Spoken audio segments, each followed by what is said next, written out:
তাহলে তো ভালোই হয়। ক্লাব ক্লাব করে তো কোনোদিন ব্যবসা দেখলে না। আমি মেয়ে মানুষ, আমাকেই কিনা দোকান দেখতে হয়। নেহাত ছেলেপুলে নেই, তাই যদি ক্লাব তোমায় তাড়ায় তাহলে আমি বেঁচে যাই। লীলাবতী রান্নাঘরে ঢুকলো। ক্ষিতীশ বিষণ্ণ চোখে দালানে বসে বিশুর মাথায় আনমনে হাত বোলাতে লাগলো। এই সময় খুশি ঘর থেকে বেরিয়ে এলো। ডন দিয়ে হাই তুলে ধীরে ধীরে সে চামড়ের মতো কালো লেজটি উঁচিয়ে রান্নাঘরের দিকে গেল। ক্ষিতীশের দিকে একবার আর চোখে তাকিয়ে, কই এসো। রান্নাঘর থেকে ডাক এলো। ক্ষিতীশ অস্বাভাবিক গম্ভীর মুখে গিয়ে ভাত খেতে বসলো। খাওয়ার আয়োজন সামান্য, রান্না হয় কুকারে, প্রায় সবই সিদ্ধ। এটা খরচ, সময় ও শ্রম সংক্ষেপের জন্যে নয়। ক্ষিতীশ বিশ্বাস করে বাঙালিয়ানা রান্নায় স্বাস্থ্য রাখা চলে না, এতে পেটের 12টা বাজিয়ে দেয়। সেই জন্যেই বাঙালিরা শরীরের তাগত পায় না, কোনো খেলাতেই বেশি উঁচুতে উঠতে পারে না। খাদ্যপ্রাণ যথাসম্ভব অটুট থাকে। সিদ্ধ করে খেলে এবং সর্বাধিক প্রোটিন ও ভিটামিন পাওয়া যায় এমন খাদ্যই খাওয়া উচিত।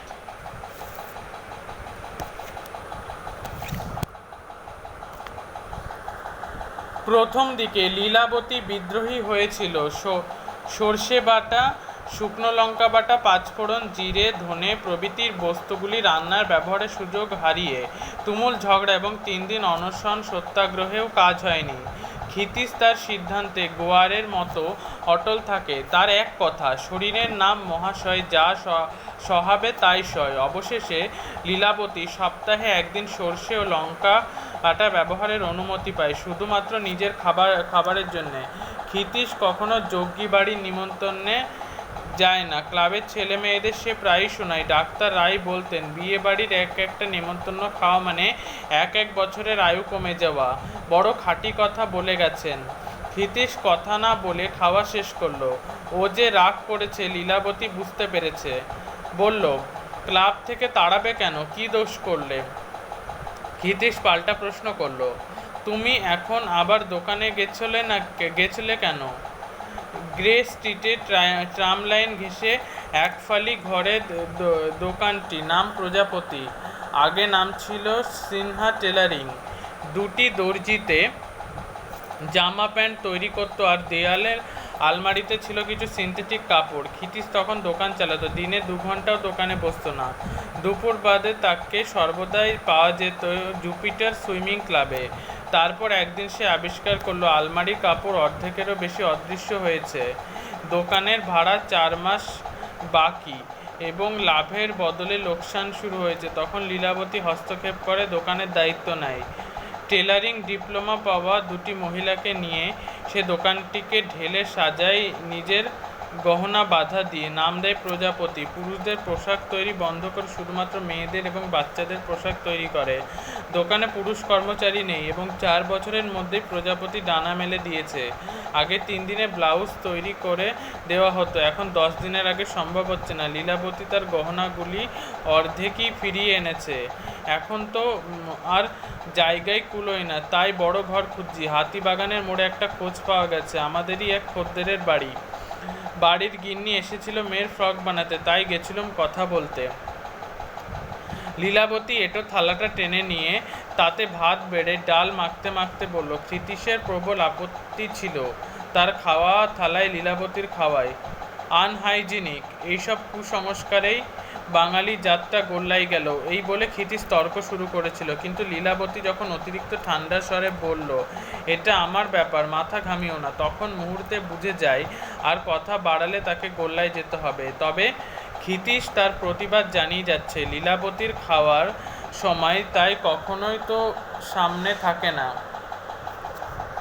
শোভার ঘরের দেওয়ালে ক্ষিতীশের বাবা মা, ধ্যানমগ্ন মহাদেব, কুরুক্ষেত্রে অর্জুনের সারথি শ্রীকৃষ্ণ এবং ম্যাগাজিন থেকে কেটে বাঁধানো মেডেল গলায় ডন সোলান্ডার ও ভিক্টরি স্ট্যান্ডে 2 হাত তুলে দাঁড়ানো ডন ফ্রেজারের ছবি পাশাপাশি টাঙানো। এছাড়া আছে সাধারণত যা থাকে, খাট, আলমারি, বাক্স, আলনা এবং টুকিটাকি সাংসারিক জিনিস। পাশের ঘরে বই, ম্যাগাজিন, একটা তক্তপোষ এবং আর তার নিচে ট্রেনিংয়ের জন্য রাবারের দড়ি, স্প্রিং, লোহা ছাড়া আর কিছু নেই। এই ঘরে ক্ষিতীশ দুপুরে 1 ঘন্টা ঘুমায়। পাখা নেই, বিছানা নেই। ওর মতে চ্যাম্পিয়ন হতে গেলে শিষ্যকেই নয়, গুরুকেও কঠোর জীবনযাপন করতে হবে। অবশ্য তার কোনো শিষ্য নেই। তক্তাপোষে শুয়ে চোখ বুজে ক্ষিতীশ দীর্ঘশ্বাস ফেলল। শিষ্য কোথায়? ঘুম আসার ঠিক আগের মুহূর্তে ক্ষিতীশের আবছায়া চেতনায় ফুটে উঠল। লম্বা দুটো হাত বৈঠার মতো গঙ্গার জলে উঠছে আর পড়ছে। মিলিয়ে গিয়ে নতুন আর একটি ছবি সে দেখল। ফনা তোলা কেউটের মতো হিলহিলে কাদায় ল্যাপা সরু একটা দেহ, লম্বা লম্বা হাতে এলোপাথারি ডাইনে বাঁয়ে ঘোরাচ্ছে। ফাইট কোনি ফাইট। ঘুমিয়ে পড়ার আগে ক্ষিতীশ অকারণে অস্ফুটে উচ্চারণ করল, কো ও নি। সম্ভবত নামটা তার ভালো লেগেছে। টেবিল টেনিস বোর্ডটায় কাপড় বিছিয়ে টেবিল, সেটা ঘিরে 7 জন বসে, তার মধ্যে একটি চেয়ার খালি। ওরা চাপা স্বরে নিজেদের মধ্যে কথা বলছে। ঘরের বাইরে কয়েকটি ছেলে কার যেন প্রতীক্ষায়। জুপিটার সুইমিং ক্লাবের নতুন প্রেসিডেন্ট এবং MLA বিনোদ ভড়। ডান দিকে ঝুঁকে সম্পাদক ধীরেন ঘোষকে বলল, একটা এজেন্ডা না আরও আছে? ধীরেন ঘোষ তার সরু গলাটি যথাসম্ভব লম্বা করে চশমার নিচের অংশে প্লাস পাওয়ারের মধ্যে দিয়ে টেবিলে রাখা কাগজের দিকে তাকালো। মেন আইটেম একটাই, আর যা আছে তা খুব মাইনর। কোরাম হয়েছে তো? হ্যাঁ, সবাই হাজির। ধীরেন ঘোষ এরপর ব্যস্ত হয়ে বলল, যোগু চা সন্দেশ দিতে বল। যজ্ঞেশ্বর ভট্টাচার্যের চেয়ার থেকে উঠে দাঁড়িয়েছে মাত্র, তখনই দরজাটা খুলে গেল। ক্ষিতীশ সিংহ ঘরের প্রতিটি লোকের মুখের ওপর চোখ বুলিয়ে প্রেসিডেন্টের মুখের খালি চেয়ারটায় বসার আগে সভাকে নমস্কার জানালো। যোগু জিজ্ঞাসু চোখে ধীরেন ঘোষের দিকে তাকালো। মাথা হেলিয়ে ধীরেন ঘোষ বলল, একটু পরে আনবি, আমার দেরি হয়ে গেল। ক্ষিতীশ ফিকে হেসে প্রেসিডেন্টের দিকে তাকালো। না না, মিনিট 4 মাত্র দেরি হয়েছে। বিনোদ ভড় ঘড়ি দেখে ধীরেন ঘোষকে বলল, আমার কিন্তু একটু তাড়া আছে। নিশ্চয়ই, এখনই শুরু করছি। বেশিক্ষণ লাগার মতো কিছুই নেই, শুধু সুইমারদের চিঠিটা ছাড়া, আর সেটা আগেই সার্কুলেট করা হয়েছে, সুতরাং নতুন করে বলার কিছু নেই। হ্যাঁ আছে। সবাই ক্ষিতীশের দিকে তাকালো। আমার বিরুদ্ধে চার্জগুলো স্পষ্ট করে চিঠিতে বলা নেই, সেগুলি জানতে চাই। সবাই পরস্পরের মুখের দিকে তাকালো। বিনোদ ভড় বলল, ধীরেনবাবু, ওর বিরুদ্ধে যা যা অভিযোগ উঠেছে সেগুলি তাহলে বলুন। ধীরেন ঘোষ বিব্রতভাবে হরিচরণ মিত্তিরের দিকে তাকালো।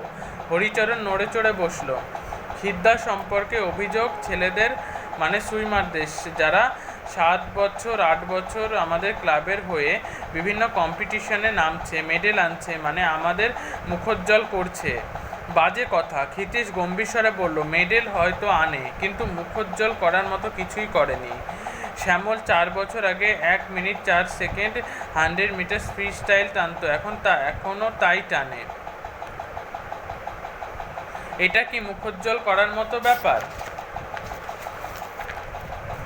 হরিচরণ কথাগুলো না শোনার ভান করে বলতে লাগলো, এইসব সুইমাররাই হচ্ছে ক্লাবের প্রাণ, এদের নিয়ে ক্লাব টিকে আছে, এগিয়ে চলছে। এরা উজ্জ্বল, এরা চঞ্চল, এরা হ্যান্ডেল করতে হলে এদের মতো হয়ে এদের সঙ্গে মিশতে হবে, বুঝতে হবে, আধুনিক সময়ের সঙ্গে তাল রেখে চলতে হবে। তার মানে রাস্তার মোড়ে দাঁড়িয়ে ঘন্টার পর ঘন্টা আড্ডা মারবে, পড়াশোনা করবে না, ট্রেনিং করবে না, একে উচ্ছলতা বলে মানতে হবে। এদের সঙ্গে তাল রেখে আমাকে আধুনিক হতে হবে, তবেই এদের হ্যান্ডেল করা যাবে। কিন্তু ওদের মন মেজাজ বোঝার ক্ষমতা, দুঃখের সঙ্গে বলতে হচ্ছে, খিদ্দার নেই। হরিচরণ সকলের মুখের দিকে তাকালো। 3-4টি মাথা নড়ে উঠল একসঙ্গে সমর্থন জানিয়ে। ক্ষিতীশের চোখ পিটপিট করতে লাগলো পুরু লেন্সের ওধারে। খিদ্দার জুনিয়র ছেলেদের সামনেই শ্যামলকে তার টাইম আর আমেরিকার 12 বছরের মেয়েদের টাইমের তুলনা করে অপমান করছেন। গোবিন্দ এখনও ব্রেস্ট স্ট্রোকে বেঙ্গল রেকর্ড হোল্ড করেছে। লাস্ট ইয়ারেও বোম্বাই ন্যাশনাল গেছিল। তাকে বলেছেন কান ধরে ক্লাব থেকে বার করে দেবে। সুহাস ইনফ্লুয়েঞ্জায় পড়ে দিন 10 আসতে পারেনি। তার বাড়িতে গিয়ে খিদ্দা সুহাসের বাবাকে তা কথা বলে এসেছেন। অমিয়া আর বেলা জুপিটার ছেড়ে অ্যাপোলোয় গেছে শুধু খিদ্দার জন্যে। উনি ওদের চুল কাটতে চেয়েছিলেন, পুরুষদের মতো ওদের বারবেল নিয়ে এক্সারসাইজ করার জন্য ঝগড়া করতেন, ওদের ড্রেস ওদের সাজ নিয়েই রোজ খিটখিট করতেন। লাস্ট ইয়ারে আপনারা দেখেছেন ওই দুটি মেয়ের জন্য স্টেট মিটে অ্যাপোলো টিম চ্যাম্পিয়নশিপ পায়। হরিচরণ থামলো, ক্ষিতীশের দিকে এতক্ষণ সে তাকায়নি, দেখলো মুচকি মুচকি হাসছে, তাইতে সে অস্বস্তি বোধ করে ধীরেন ঘোষ, প্রফুল্ল বসাক এবং বধূ চাটুর্যের মুখের দিকে তাকালো। নস্যির কৌটো বার করার জন্য পকেটে হাত ঢুকিয়ে গলা খাকড়ি দিয়ে বধূ চাটুর্যে সিধে হয়ে বসলো। প্রেসিডেন্ট স্যার, আমার একটা কথা বলার আছে। ট্রেনার যে হবে তার উপর ছেলেদের বা মেয়েদের শ্রদ্ধা থাকা চাই, আস্থা থাকা চাই। সে যেটা বলবে ওরা যেন নিশ্চিন্তে চোখ বুজে সেটা করতে পারে, কিন্তু ক্ষিতীশ ওদের যা বলে সেটা ওরা বিশ্বাস ভরে নিতে পারেন কি? বধূ চাটুর্যের নাটকীয়তা সৃষ্টির জন্যে কথা থামিয়ে রুমাল বার করলো, নাক মুছল গভীর মনোযোগে, রুমাল পকেটে রাখলো। ক্ষিতীশ নিজে কখনো সাঁতার কাটেনি, কম্পিটিশনে কখনো নেমেছে বলে জানি না, ওর কথা ছেলেমেয়েরা কেন গ্রাহ্য করবে? সে কি? প্রেসিডেন্ট বিনোদ ভর অবাক হয়ে ক্ষিতীশের দিকে তাকালো। আপনি সাঁতার জানেন না? ক্ষিতীশ মাথা নাড়তে নাড়তে বলল, সাঁতার জানি না বলতে বধূ নিশ্চয়ই মিন করেছে। আমি কখনো কোনো কম্পিটিশনে মেডেল পাইনি। তাই না? হ্যাঁ হ্যাঁ, আমি তাই বলছি। ব্যস্ত হয়ে বধূ বলল, কোচের রেপুটেশন থাকা দরকার, নয়তো ছেলেমেয়েরা মানবে কেন? হরিচরণকে ওরা মানে কেন? ইন্ডিয়া চ্যাম্পিয়ন ছিল, অলিম্পিকেও গেছে, গঙ্গায় 13 মাইলের কম্পিটিশন পরপর 3 বার জিতেছে। আপনি অলিম্পিকে গেছিলেন? বিনোদ ভরের বিস্মিত ভূকপাল বেয়ে চুলে গিয়ে ঠেকল। কিঞ্চিত গদগদ স্বরে হরিচরণ বলল, লন্ডনে 48 অলিম্পিকে আমি 1500 মিটারে ইন্ডিয়াকে রিপ্রেজেন্ট করেছি, ওয়াটার পোলো টিমেও ছিলাম। কী রেজাল্ট করেছিলেন? প্রেসিডেন্ট ঝুঁকে পড়ল টেবিলে। হরিচরণ দ্রুত সকলের মুখের উপর একবার চোখ বুলিয়ে ঢোক গিলে বলল, 0.5 সেকেন্ডের জন্য ব্রোঞ্জটা মিস করেছি। হঠাৎ বিষম খেয়ে কাশতে শুরু করলো ক্ষিতীশ। সবাই তার দিকে তাকালো। কাশি থামিয়ে ক্ষিতীশ বলল, আই এম সরি, মাঝে মাঝে আমার এরম হয়। প্রেসিডেন্ট বিরক্ত চোখ দুটো সরিয়ে নিয়ে আবার রাখলো হরিচরণের মুখে। গোল্ড পেয়েছিল আমেরিকার ম্যাকলেন, জল থেকে উঠে আমায় বলেছিল তুমি পাশে ছিলে, তাই এত ভালো চার্জ পেয়েছি। বটে বটে, তা আপনি কি বললেন? আমি আর কি বলবো? ওকে কংগ্রাচুলেট করে বললাম, ইন্ডিয়াতে যে টাইম করে এসেছি সেটা যদি আজ করতে পারতাম তাহলে। হরিচরণ থেমে গেল। খুব খুব একটা শব্দ হচ্ছে। প্রেসিডেন্ট বিরক্ত হয়ে বলল, আবার আপনি কাশছেন? নিশ্চয়ই আপনার কাশির অসুখ আছে। ক্ষিতীশ মুখ নিচু করে ফিসফিসিয়ে বলল, হরি, গোল্ড না সিলভার? তাহলে কোনটে হতো? হরিচরণ উত্তেজিত স্বরে বলল, মেডেলের কথা তো আমি বলিনি। তুমি হঠাৎ গায়ে পড়ে টিপ্পনি কাটছো কেন? জেলাসি? নস্যির কৌটোয় চাটা দিয়ে বধূ মন্তব্য করল, ক্ষিতীশ বড় ফালতু কথা বলে। কার্তিক সাহা এতক্ষণে মুখ খুলল, বারবার দেখছি কখনো ও হরিকে সহ্য করতে পারে না।